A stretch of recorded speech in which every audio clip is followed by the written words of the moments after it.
सोनिया के मन में बहुत से सवाल उठ रहे होते हैं उस लड़के को लेकर, इसलिए वो उससे हैरानी भरी आवाज़ में पूछती है, आप कौन हैं और मुझे कैसे जानते हैं?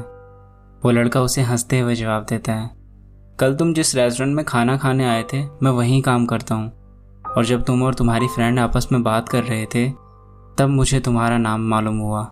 तुम्हारी फ्रेंड तुम्हें तुम्हारे नाम से बार बार बुला रही थी।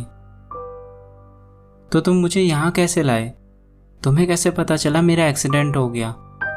सोनिया उस लड़के से पूछती है, मेरी शिफ्ट खत्म होने के बाद मैं उसी रास्ते से घर जा रहा था, तभी तुम मुझे उस कार में बेहोश मिली जहाँ तुम्हारा एक्सीडेंट हुआ था।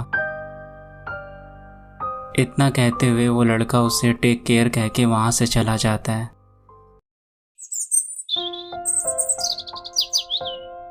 दो दिन बाद डॉक्टर सोनिया को डिस्चार्ज कर देते हैं और उसे दोबारा स्ट्रेस लेने से बिल्कुल मना करते हैं। उसके बाद सोनिया अपने घर आ जाती है। 2 हफ्ते बाद सोनिया पूरी तरह से ठीक हो जाती है और वो सीधा उस लड़के से मिलने उसी रेस्टोरेंट जाती है जहां उसने कॉलेज की पार्टी के बाद खाना खाया था। वो लड़का उसे ठीक हालत में अपने सामने देख एक लंबी सी स्माइल करता है। सोनिया भी उसे देखकर स्माइल पास करती है। सोनिया खाना खाने के लिए अपना ऑर्डर देती है और वो लड़का उसके टेबल पर उसका ऑर्डर रखकर चला जाता है। कुछ देर बाद जब सोनिया वहाँ से चली जाती है तब उसी टेबल पर वो लड़का आता है जहाँ सोनिया ने एक पेपर पर अपना नंबर लिखा होता है और साथ ही thanks for saving my life के साथ कॉल मी का मैसेज छोड़ा होता है। वो लड़का अपना काम खत्म होने के बाद सोनिया के दिए हुए नंबर पर उसे कॉल करता है। सोनिया उसका कॉल पिक करती है। हेलो सोनिया। वो लड़का उससे पूछता है, सोनिया क्या हुआ, तुमने मुझे कॉल करने के लिए क्यों कहा? सोनिया उसे कहती है, तुमने मेरी लाइफ सेव करी उसके लिए थैंक्स। आज के टाइम पर लोग किसी की एक छोटी सी मदद भी नहीं करते और तुमने मुझे उस दिन हॉस्पिटल पहुंचाया। दरअसल सोनिया उस लड़के से इम्प्रेस हो गई थी क्योंकि वो लड़का थोड़ा अलग था। सोनिया उसे कहती है, क्या तुम मुझे कल कॉलेज के पास वाले पार्क में मिल सकते हो? वो लड़का उसे मना कर देता है पर सोनिया उससे रिक्वेस्ट करती है तो वो हाँ कहते हुए मान जाता है। ये दोनों अगले दिन पार्क में मिलते हैं। पहली बार सोनिया ने उस लड़के को इतने पास से देखा था। सोनिया अपना हाथ बढ़ाते हुए उसे हेलो करती है। वो लड़का भी उससे हाथ मिलाते हुए हाय करता है। सोनिया उस लड़के से पूछती है, तुम उस रेस्टोरेंट में कब से काम कर रहे हो? वो लड़का उससे बोलता है, यही करीब 3 साल से। तो क्या तुम कुछ और नहीं करते? मैं साथ में बीएड की पढ़ाई कर रहा हूँ। मैं चाहता हूँ कि मैं ऐसे बच्चों को एजुकेशन दूँ जो अपने फाइनेंशियल कंडीशन से बहुत कमज़ोर हैं और उनके आने वाले कल में वो कुछ कर जाएं। ये सुनकर सोनिया अब उस लड़के को पसंद करने लगी थी और मन ही मन ये भी सोच रही थी कि ये मेरी ज़िंदगी में शायद गॉड का कोई गिफ्ट बनकर आया है। कुछ देर ऐसी ही उनकी बातें चली और फिर उस लड़के ने उससे कहा, मेरी शिफ्ट का टाइम होने वाला है, मुझे जाना होगा, वरना लेट होने पर मेरा बॉस मेरी सैलरी काट लेगा। इतना कहते हुए वो लड़का वहाँ से जाने लगा। वो उठकर खड़ा ही हुआ था कि तभी सोनिया ने पहली बार उसका नाम पूछा। सुनो। हाँ बोलो। तुम्हारा नाम क्या है? मेरा नाम शेखर है, उस लड़के ने सोनिया को अपना नाम बताते हुए कहा और वहाँ से बाय बोलकर चला गया। अगले दिन सोनिया अपना कॉलेज खत्म होने के बाद उसी रेस्टोरेंट में जाती है। शेखर उसे वहाँ देखकर बहुत खुश होता है। वो सोनिया से पूछता है, अरे तुम यहाँ कैसे? बस यार कॉलेज से घर जा रही थी, सोचा तुमसे मिल लूँ, क्या हम बैठकर बातें कर सकते हैं? सोनिया शेखर से कहती है, हाँ क्यों नहीं, तुम खाने में क्या लोगी? बस कुछ नहीं, तुम 2 कॉफ़ी ले आओ। शेखर सोनिया से थोड़ा हैरान होकर बोलता है, 2 कॉफ़ी? पर तुम तो अकेली हो। हाँ, 1 कॉफ़ी मेरे लिए और 1 तुम्हारे लिए। ओके, तुम बैठो, मैं लेकर आता हूँ। कुछ देर में शेखर अपनी और सोनिया की कॉफ़ी लेकर एक टेबल पर बैठ जाते हैं और इन दोनों में फिर बातचीत होने लग जाती है। कुछ देर काफ़ी बातचीत करने के बाद सोनिया शेखर से उसके मम्मी पापा के बारे में पूछती है। तो शेखर की चेहरे की हंसी एकदम से गायब हो जाती है और वो वहाँ से उठकर बाहर आ जाता है। सोनिया को समझ नहीं आता कि शेखर एकदम से बाहर क्यों चला गया। शेखर बाहर एक बेंच पर बैठकर आसमान की तरफ देखता हुआ अपनी माँ को याद करता है। दरअसल उसके मम्मी और पापा बचपन में ही गुजर गए थे, इसलिए सोनिया जब उसके मम्मी पापा के बारे में पूछती है तो वहाँ से बाहर आ जाता है, क्योंकि सोनिया के इस सवाल से उसे अपने मम्मी पापा की बहुत याद आ जाती है।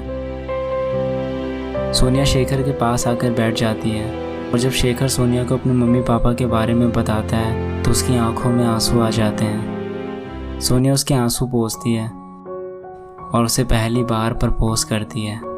वो उसे कहती है, मैं तुमसे प्यार करने लगी हूँ और तुम्हारी हर बात मुझे पसंद है। यहाँ पहली बार वो उसके हाथ को पकड़कर उसे किस करती है और अपने गले लगा लेती है।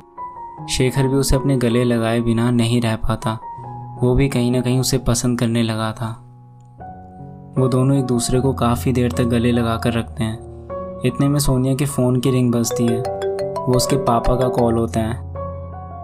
सोनिया शेखर के माथे पर किस करके वहाँ से अपने घर चली जाती है और शेखर को भी आज पहली बार ऐसा किसी का साथ पाकर बहुत खुशी होती है। वो भी वहाँ से अपने घर चला जाता है। उसके बाद ये दोनों अपना बहुत सा समय साथ में बिताते हैं। शेखर अपना सारा फ्री टाइम सोनिया के साथ ही स्पेंड करता है। वो भी अब सोनिया से बहुत प्यार करने लगा था। सोनिया अब खुश रहने लगी थी। वो हर पल बस शेखर को याद करती और उसका साथ पाकर खुश रहती। उसके पापा उसे देखकर समझ जाते हैं कि कोई तो है सोनिया की लाइफ में जिसे पाकर वो इतना खुश है।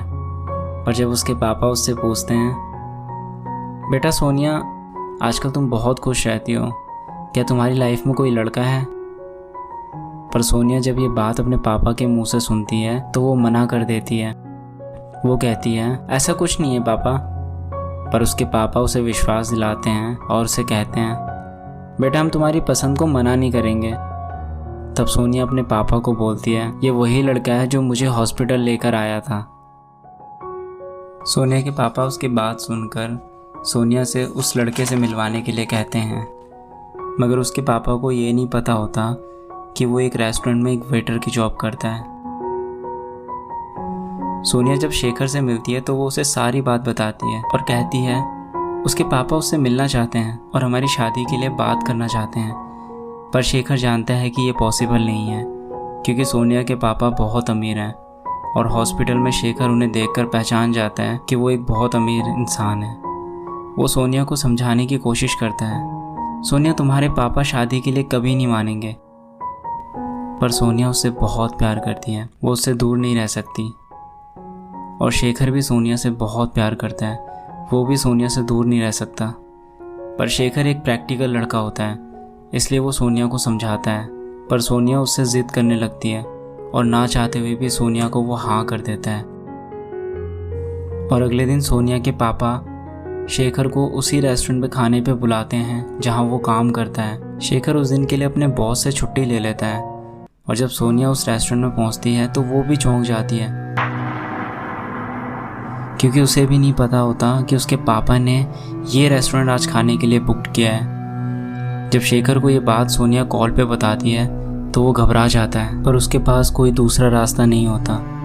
वो उस रेस्टोरेंट में आ पहुंचता है और वहाँ पर जब आता है तो उसके बाकी के स्टाफ के लोग उसे देखकर चौंक जाते हैं और उसके पापा ये सब देख रहे होते हैं। शेखर और सोनिया के पापा के बीच बातें होने लगती है। वो शेखर से पूछते हैं, तुम्हारे घर में कौन कौन रहता है? शेखर सोनिया के पापा को जवाब देता है, जी मेरे घर में मेरे अलावा और कोई नहीं है। तुम्हारे मम्मी पापा?